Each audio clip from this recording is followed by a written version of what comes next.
और आपको बता दें हमारे सहयोगी रवीश रंजन शुक्ला वहां पर मौजूद हैं।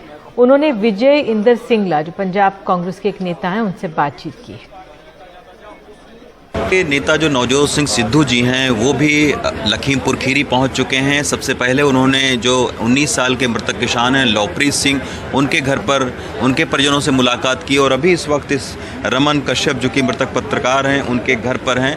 ये आप देख सकते हैं कि ये पूरा जो रमन कश्यप का घर है, यहाँ पर तमाम सारे जो स्थानीय नेता हैं और जो पंजाब से तमाम सारे नेता आए हुए हैं वो यहाँ पर बैठे हुए हैं। ब्रजेंद्र सिंगला जी हैं, जिला प्रशासन की बातचीत हो रही है। ब्रजेंद्र सिंगला जी से बात करते हैं। नवजोत सिंह सिद्धू जी थोड़ा आराम कर रहे हैं। सिंगला साहब ये बताइए कि अभी सिद्धू जी क्या प्रोटेस्ट पर हैं या कब तक यहाँ पर रहेंगे?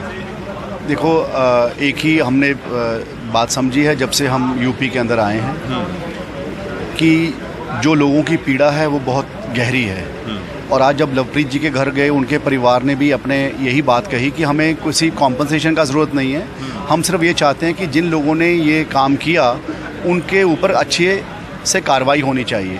और जब हम कश्यप साहब के घर आए जो एक समाज सेवी भी थे, पत्रकार भी थे, और उनके घर के अंदर से भी यही पीड़ा निकल कर आई कि हमारे उन लोगों के ऊपर सख्त से सख्त कार्रवाई हो। तो नवजोत सिंह सिद्धू साहब ने अनशन पे बैठने का फ़ैसला किया और हम सब लोग आप यहाँ पर अनशन पे बैठे हैं। उन्होंने मौन का भी अनशन साथ में रखा है और खाने पीने से पाबंदी रखी है और एक ही बात रखी है प्रशासन के आगे कि आशीष मिश्रा इन्वेस्टिगेशन ज्वाइन करें, उसकी गिरफ्तारी हो, तब तक ये अनशन चलता रहे। तो आशीष मिश्रा को कल सम्मन दिया है, कल 11 बजे आशीष मिश्रा के पेश होने की उम्मीद है। सुप्रीम कोर्ट ने भी काफ़ी नाराज़गी दिखाई है। आपको लग रहा है कि कल आशीष मिश्रा अगर सम्मन देते हैं, पूछताछ करवाते हैं, अपनी पुलिस के समक्ष पेश होते हैं तो अनशन फिर खत्म? मुझे तो ये लगता है कि शायद सुप्रीम कोर्ट ने तो कॉग्निजेंस आज सुबह ही ले लिया था और ये भी कहा था कि हम यूपी सरकार की कारगुजारी से सहमत नहीं हैं, असहमत हैं, उन्होंने अच्छे से कार्रवाई नहीं की। और आज भी शायद आशीष मिश्रा का सम्मन था जिसके अंदर उन्होंने पेशकश नहीं की। तो क्या ये इस बात की गारंटी होगी कि वो कल उस सम्मन को मानेंगे और वहाँ पर जाएंगे? मुझे तो लगता नहीं है, क्योंकि जो आदमी इतने दिनों से पुलिस की प्रोटेक्शन के माध्यम से पूरे स्टेट के अंदर घूम रहा है। हम लोग पंजाब से कल चले, 36 घंटे में हम यहाँ पहुँच रहे हैं। हम लोग विधायक लोग हैं, जो लोग 2-2, 3-3 लाख लोगों को रिप्रेजेंट करते हैं और हम लोगों को सहारनपुर के थाने के अंदर 5-5, 6-6 घंटे अंदर बिठाकर रखा गया, क्योंकि हम लोग इन परिवारों की पीड़ा को सुनना चाहते थे, उनके साथ अपना पीड़ा को साझा करना चाहते थे, उनके साथ सहयोग करना चाहते थे। हम तो पंजाब के नेता लगातार पहुंच रहे हैं लखीमपुर खीरी। उधर लखीमपुर खीरी मामले में आरोपी गृह राज्य मंत्री के बेटे आशीष आज एसआईटी के सामने पूछताछ के लिए पेश नहीं हुए। अब पुलिस ने फिर उन्हें समन दिया है और कल सुबह 11 बजे पूछताछ के लिए बुलाया है। वहीं सुप्रीम कोर्ट ने योगी सरकार को एक तरह से फटकार लगाते हुए कहा है कि जांच से वो संतुष्ट नहीं है। पुलिस के रवैये पर भी सवाल उठाते हुए सुप्रीम कोर्ट ने कहा है कि क्या सामान्य परिस्थितियों में भी पुलिस ऐसे ही व्यवहार करती? हमारे सहयोगी रवीश रंजन शुक्ला की रिपोर्ट। हाँ, यही है, लखीमपुर में ही है, ये हम नहीं बता पाएंगे अभी। लखीमपुर खीरी में होने के बावजूद गृह राज्य मंत्री के घर से महज 2 किलोमीटर दूरी पर मौजूद क्राइम ब्रांच के दफ्तर आशीष मिश्रा नहीं पहुंचे।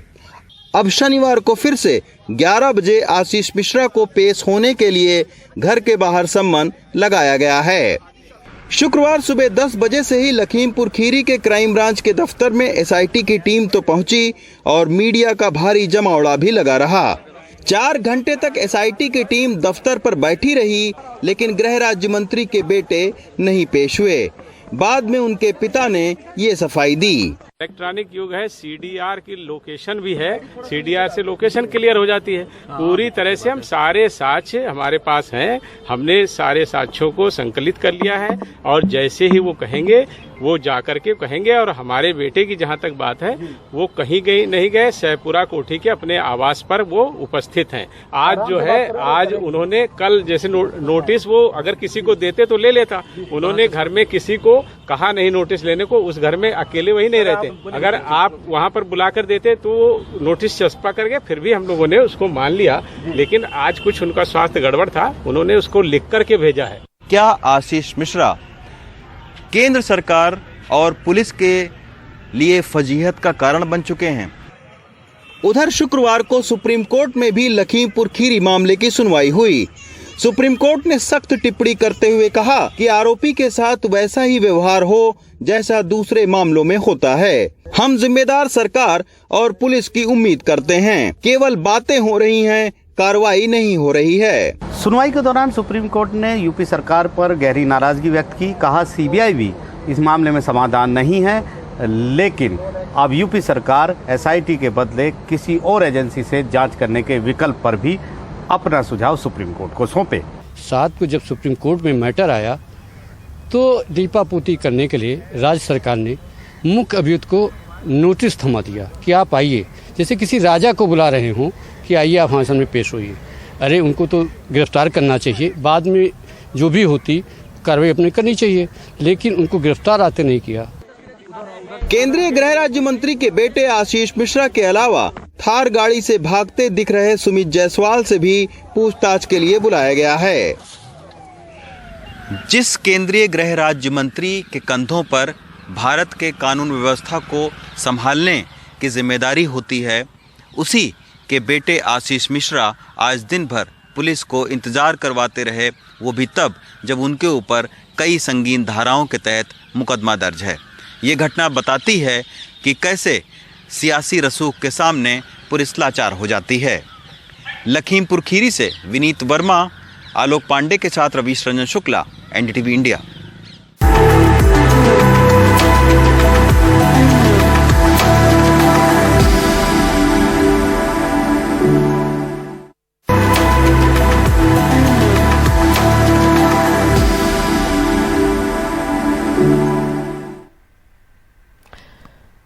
देश भर में बारिश के लिए अजीबोगरीब रस्में हैं, लेकिन मध्य प्रदेश के दमोह में जो हुआ वो दिल दहला देने वाला है।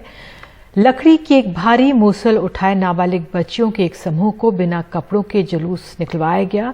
अंधविश्वास या ऐसा करने से देवता प्रसन्न होकर मेघ बरसाएंगे।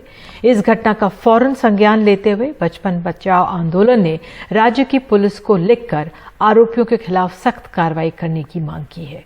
पेश एक रिपोर्ट।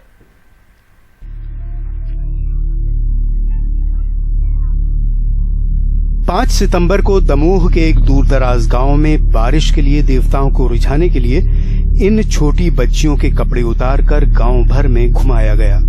आप लोग ये कर रहे हैं, क्या है, काय के लिए कर रहे हैं?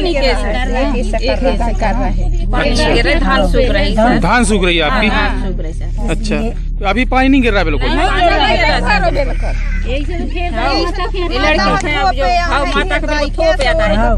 10 साल से कम उम्र की इन बच्चियों को कंधों पर मूसल उठाकर अपनी माओं समेत गांव की महिलाओं का एक जुलूस लेकर निकलने पर मजबूर किया गया। खेत में फसल न सूखे, इसके लिए महिलाओं ने भजन गाए। उन्होंने अनाज की भिक्षा भी मांगी और फिर उससे खाना पकाया, जो कर्मकांड में इस्तेमाल हुआ। ये एक परंपरा है, अंधविश्वास भी कह सकते हैं, कि जब पानी नहीं आता है या पानी नहीं गिरता है तो बहुत छोटे बच्चों को नग्न करके उसके सर पे मिट्टी रख करके घर घर जाते हैं, पानी डालते हैं। बच्चों के शोषण की इस घटना के बारे में पता चलते ही बचपन बचाओ आंदोलन ने पुलिस को लिखकर आरोपियों के खिलाफ कार्रवाई करने की मांग की। राष्ट्रीय बाल अधिकार संरक्षण आयोग ने भी मामले की जानकारी मांगी। बचपन बचाओ आंदोलन के दखल के बाद आरोपियों के खिलाफ एफआईआर दर्ज की गई।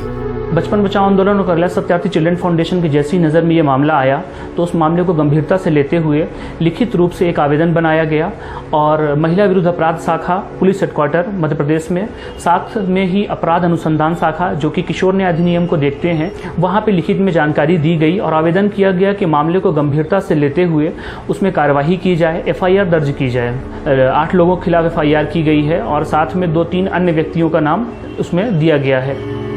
सभी आरोपियों को, जिनमें वो 2 लोग भी शामिल हैं जिन्होंने ये वीडियो बनाकर फैलाया, उन पर पॉक्सो कानून और किशोर न्याय अधिनियम की उचित धाराएं भी लगाई गई हैं। कैलाश सत्यार्थी चिल्ड्रंस फाउंडेशन की हर बच्चे को न्याय की मुहिम का मकसद देश भर के ऐसे पीड़ितों को कानूनी और मानसिक स्वास्थ्य संबंधी मदद देना है जिनका बचपन शोषण की वजह से छीन लिया गया। हमारी मुहिम से जुड़कर मदद का हाथ बढ़ाइए ताकि इन जैसे बाल पीड़ितों को इंसाफ दिलाने की मुहिम में मदद मिल सके, क्योंकि हर बच्चा खास है, भोपाल में कैमरा पर्सन रिजवान खान के साथ अनुराग द्वारी की रिपोर्ट, NDTV इंडिया के लिए।